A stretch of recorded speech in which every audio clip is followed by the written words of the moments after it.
I think if I hear you call me Becky one more time, six-pack, I'm gonna pop your tops. All six of them.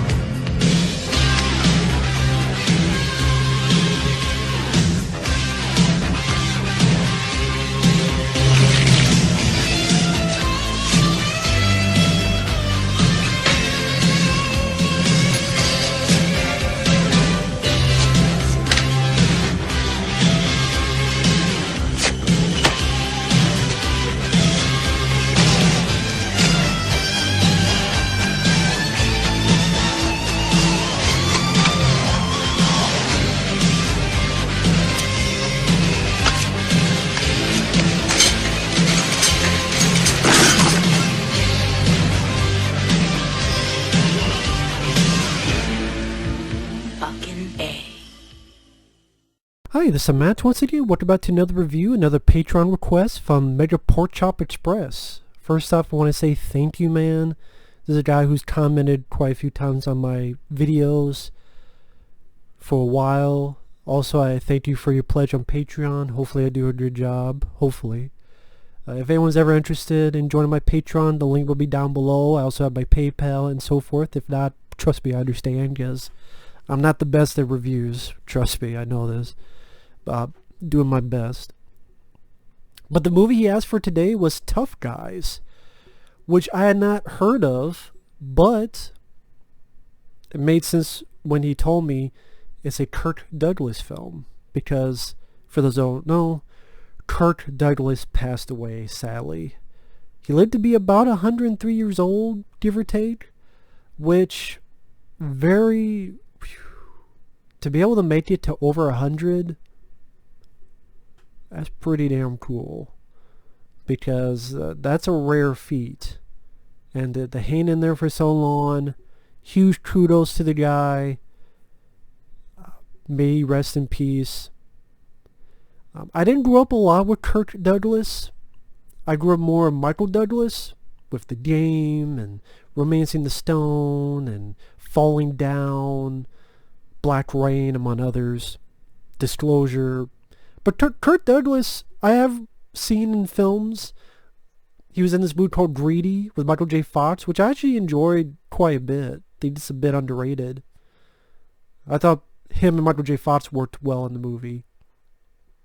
And of course, he's done many films like Spartacus, among others, throughout the years. He was at the very beginning of Oscar with Stallone, which is a film I enjoy. And when I looked more into this film and finally watched it, this was a welcome surprise. I rather enjoyed this movie from 1986. And then when I saw the director, I'm like, oh, of course, this is directed by Jeff Kanew. And Jeff Kanew, he is the same guy that did Revenge of the Nerds and Gotcha. Two films I enjoyed. Which I would put those above this, but Revenge of the Nerds is a fun movie. Gotcha, underrated film with Anthony Edwards. And I guess after this he did Troop Beverly Hills, V.I. Warshawski. I've heard of them, I've never seen those. That shall include Adam and Eve, The Legend of Awesomus Maximus. Well, those don't sound like winners. But this one, it's about these two guys, Kirk Douglas and Burt Lancaster, who had worked on films before in the past. They were in Gunfight, the O.T. Corral in 1957, The Devil's Disciple in 1959, 7 Days in May in 1964, among others. So it's not the first time they worked together, but they played two guys who were sort of gangsters. They are getting out of jail after serving 30 years for hijacking, stealing this train called the Gold Coast Flyer. I believe they say in the movie it was like the last train robbery. They're getting out of jail, and of course they get out of jail. It's the 80s. So pretty much these two older guys not only dealing with their age, and how people look down on them because they're so old, and they don't take them seriously because they're so old, as well as dealing with the 80s in general. Because these are guys that, again, they're prime in the 50s, haven't seen anything for 3 decades. And that sort of culture clash of the 80s, but also how these old timers are dealing with the younger blood. I kind of wish they know that they're old. They don't think they're 20 years old. I kind of wish someone like Stallone, Schwarzenegger, folks at this stage would kind of do a film like this.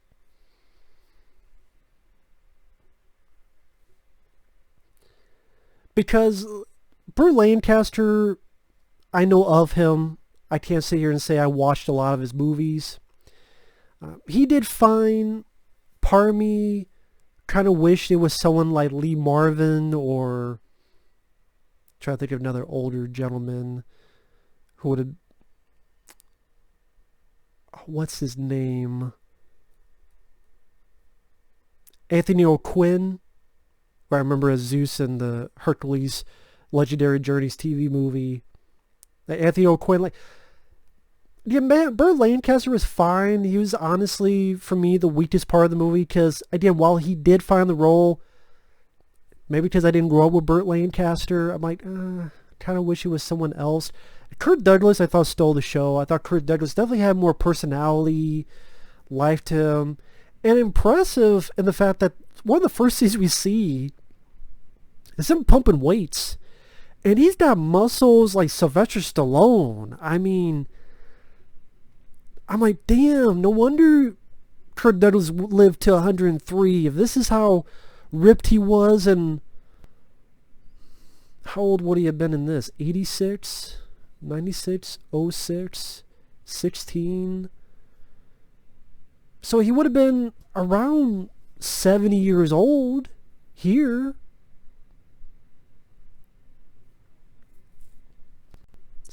Late 60s, 70s, and he was in good shape.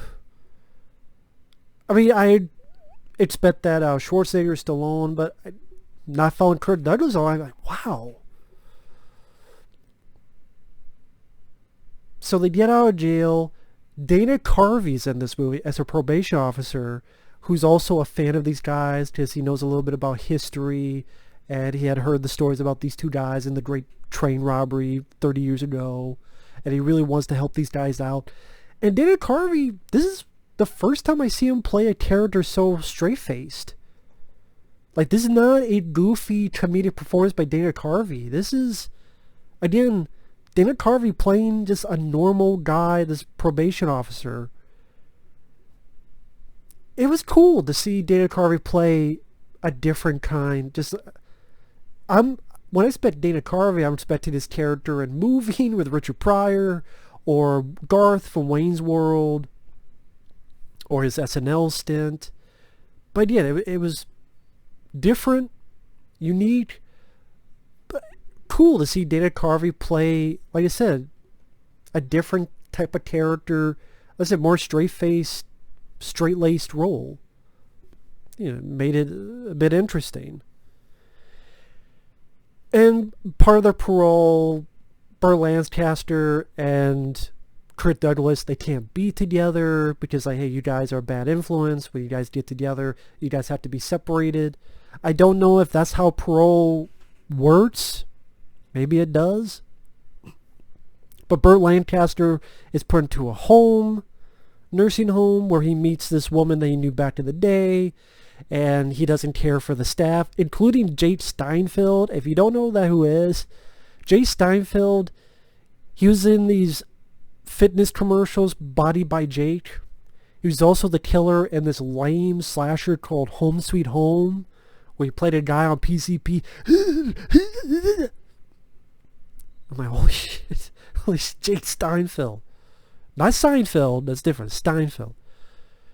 Kirk Douglas, he's forced to get these jobs that he hates. Like one serving ice cream to this fucking twerp, jerk-off, butt-face, little shithead of a kid that you just want to kick a fucking knife up his ass.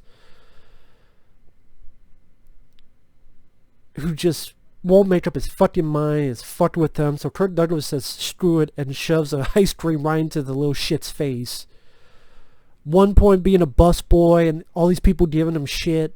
If you worked with customers, you know how that goes. So it's satisfying when he's like, okay. And he's like dumping water, and there's a scene where he like dumps water on one, and here's your steak knife, sir, and jams it right near the guy's body and shoving stuff into people's faces. It's like, I can relate to that. And let's say it's an 80s culture clash too. Kirk Douglas goes to this bar. He hasn't realized yet that it's a gay bar. But it's not played as cliche, stereotypical, offensive as people would expect. It's really not. So, for people who get upset about that stuff, it plays off, again, non-offensive. But, Kirk Douglas' reaction is, I thought, kind of funny. The two characters dealing with these young gangs, seem straight out of Death Wish 3, the way this gang looks. And they pretty much, kick their ass.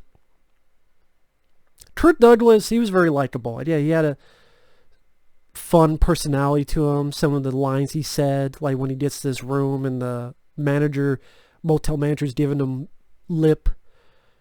It's like, you wanna know what I was in jail for? What? Robbery? No. I kill people with an axe. Like this one right here. Oh, don't worry. Doctor said I'm much better. It scares the shit out of the guy. Like, Kirk Douglas was a lot of fun.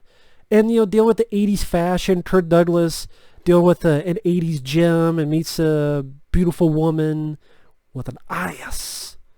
Like Al Pacino. An ass. An ass. What a great ass. And people may be weirded out because he's a much older guy and she's a younger woman. But even she says, but you seem like a real man. And taking him to a club with 80s fashion. And believe it or not, the fucking Red Hot Chili Peppers are playing. And it's actually them. So the Red Hot Chili Peppers. Among the film, you also have other character actors. Charles Durning, who... he's been in a lot of stuff. He was in the original When a Stranger Calls. He was on this TV show Evening Shade with Burt Reynolds. I know he did a couple other films with Burt Reynolds. He plays the cop that arrested him 30 years ago. Is trying to get him back again. I mentioned Dana Carvey. Eli Wallach. Not sure if I'm pronouncing that name right. The guy from The Good, the Bad, and the Ugly. He's there as this hitman who's been waiting for 30 years to get these guys, but he has really bad eyesight. And so it was cool to see all these, old school character actors. And also sad too, because most of these guys are gone now.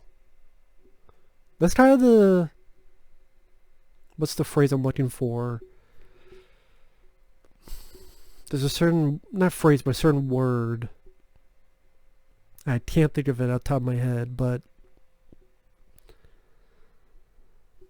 you're seeing these actors doing their jobs well, or at least with Burt Lancaster, he did fine.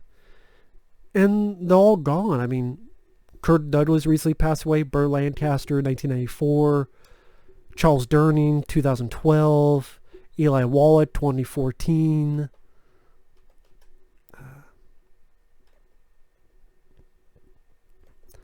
Again, it's, I want to say serendipity, but that's the completely wrong word I'm thinking of. It's, I can't think, but it's nice to see them having fun, but sad because in the back of your head, oh, these guys are no longer with us. I know that's a strange thought, but it's a thought that occurred. Also, it had some songs I did not expect to be in this movie. Kenny Rogers sings a song in the opening. They don't make them like they used to.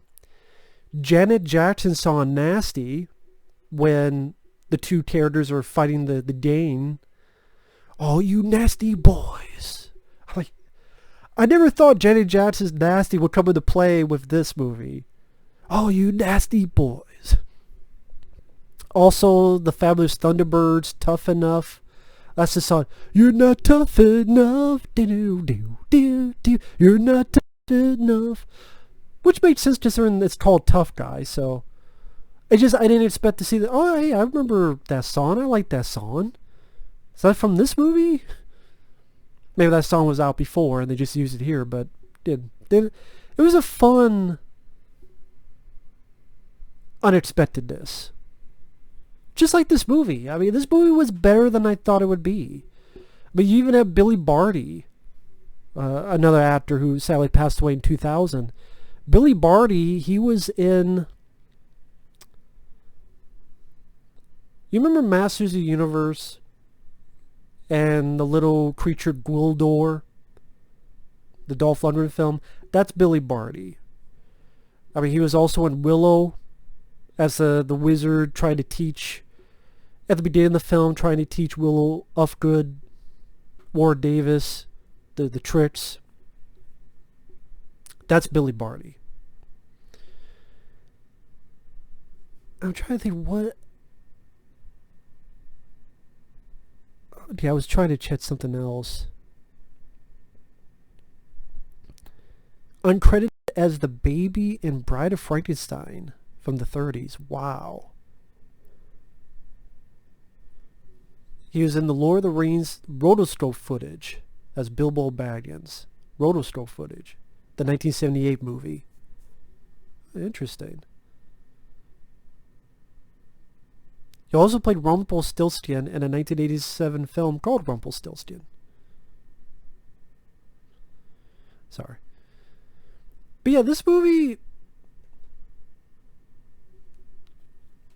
Other than Burt Lancaster, not an actor I'm knowledgeable on, for what he was supposed to do, fine. I would have chosen a different older actor from back in the day. I would have to look at all that was available in 1986, but again, whether it be Anthony O'Quinn or someone else of that nature. Just Burt Lancaster, his character wasn't supposed to have personality, but just I felt he got outshined so much by Kirk Douglas that I'm like, okay, we're on Burt Lancaster. Can we go back to Kirk Douglas? His story, his stuff is more interesting.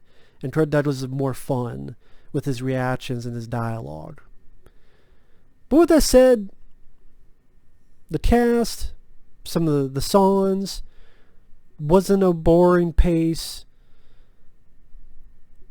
Nice diatribe about, just because you're old doesn't mean you can't hack it anymore. The culture clash of the 80s. These guys trying to get that one last moment of glory, which is the finale. They try to rob another train because they realize this whole trying to go straight at this age just isn't going to work out. Got some chuckles, fun. It's not an action film. Sometimes it's labeled as an action film. If you go into this as an action film, you're going to be disappointed. Go into this as a mild comedy. And I would say, if you put this in a section, comedy would be the section to put it in, not action. There's a teeny bit of action bits, but again, more as a comedy. And I did get some chuckles out of it, mainly from Kirk Douglas and his scenes. So rest in peace, Kirk Douglas. Thank you once again for your acting, for the stuff you gave. Even as a guy that's not knowledgeable in your work, even from the few bits I've seen, I could tell you were a wonderful actor. Thank you once again, Metro Pork Chop Express, for your pledge on Patreon. And thank you guys for watching. Take care, and we will see you guys in the next video. Later.